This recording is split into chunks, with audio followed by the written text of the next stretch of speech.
ചർച്ചയ്ക്ക് തയ്യാറാണെന്ന യാക്കോബായ സഭ അധ്യക്ഷൻ ബസേലിയോസ് ജോസഫ് കാതോലിക ബാവയുടെ പരാമർശം വൈകി ഉദിച്ച വിവേകമെന്ന് ഓർത്തഡോക്സ് സഭ. ഓർത്തഡോക്സ് സഭയെ നിയമ പോരാട്ടത്തിലേക്ക് വലിച്ചിട്ടത് യാക്കോബായ സഭയാണെന്നും നിയമം അനുസരിച്ചാൽ വ്യവഹാരങ്ങളെല്ലാം അവസാനിപ്പിക്കാം എന്നുമാണ് ഓർത്തഡോക്സ് സഭയുടെ മറുപടി. ടോബി ജോൺസൺ ആണ് ചേരുന്നത് കോട്ടയത്ത് നിന്ന് വിവരങ്ങളുമായി. ടോബി, എത്രയോ കാലങ്ങളായി നമ്മളിത് കേൾക്കുന്നതാണല്ലേ. ഇപ്പോഴും നമ്മൾ വിചാരിക്കും രണ്ടു കൂട്ടരും കൂടെ ഒരു സമവായത്തിൽ എത്തിയെങ്കിൽ എന്ന്. ഒരുപക്ഷെ ഒരു സമവായത്തിനുള്ള തുടക്കമായി നമുക്കിതിനെ കാണാൻ കഴിയുമോ?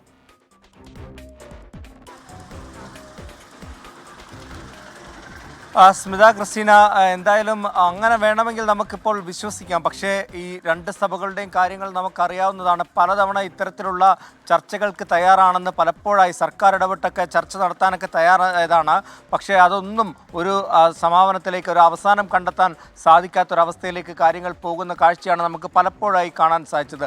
ഇപ്പോഴത്തെ ഏറ്റവും പുതിയ ഒരു സാഹചര്യം എന്ന് പറയുന്നത് നമുക്കറിയാവുന്നത് പോലെ തന്നെ യാക്കോബായ സഭയ്ക്ക് പുതിയ അധ്യക്ഷൻ വന്നിരിക്കുകയാണ്. അദ്ദേഹം ഇന്നലെ പുത്തൻകുരിശിൽ അദ്ദേഹത്തിന് നൽകിയ സ്വീകരണത്തിലാണ് ഇത്തരത്തിലുള്ളൊരു നിലപാട് അറിയിച്ചത്. അദ്ദേഹം പറഞ്ഞ പ്രധാനപ്പെട്ട ഒരു കാര്യം, ഈ കോടതി വ്യവഹാരങ്ങളുടെ മേൽപ്പട്ടക്കാരനായി അറിയപ്പെടാൻ തനിക്ക് ആഗ്രഹമില്ല, അതുകൊണ്ട് തന്നെ ഓർത്തഡോക്സ് സഭയുമായിട്ട് ചർച്ചയ്ക്ക് തയ്യാറാണ് എന്നാണ് അദ്ദേഹം പറഞ്ഞത്.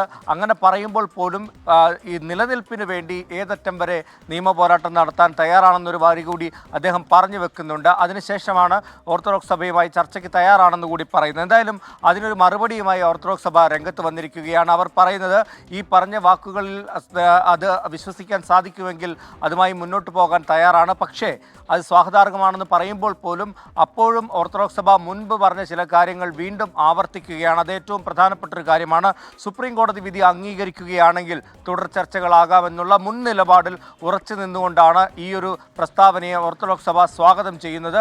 അതുകൊണ്ട് തന്നെ ഇത് എത്രത്തോളം സാധ്യമാകും, ഈ ഒരു ചർച്ചകളും ഈ ഒരു പ്രശ്നം പരിഹരിക്കാനുള്ള നീക്കങ്ങളും സാധ്യമാകുമെന്നുള്ളതിനെ സംബന്ധിച്ചൊരു തീരുമാനം നമുക്ക് ഒരിക്കലും പറയാൻ സാധിക്കത്തില്ല. പക്ഷേ രണ്ട് വിഭാഗത്തിൻ്റെ ഭാഗത്തു നിന്നും ചർച്ചയ്ക്ക് തയ്യാറാണെന്ന് പറയുന്നുണ്ട് അവർ.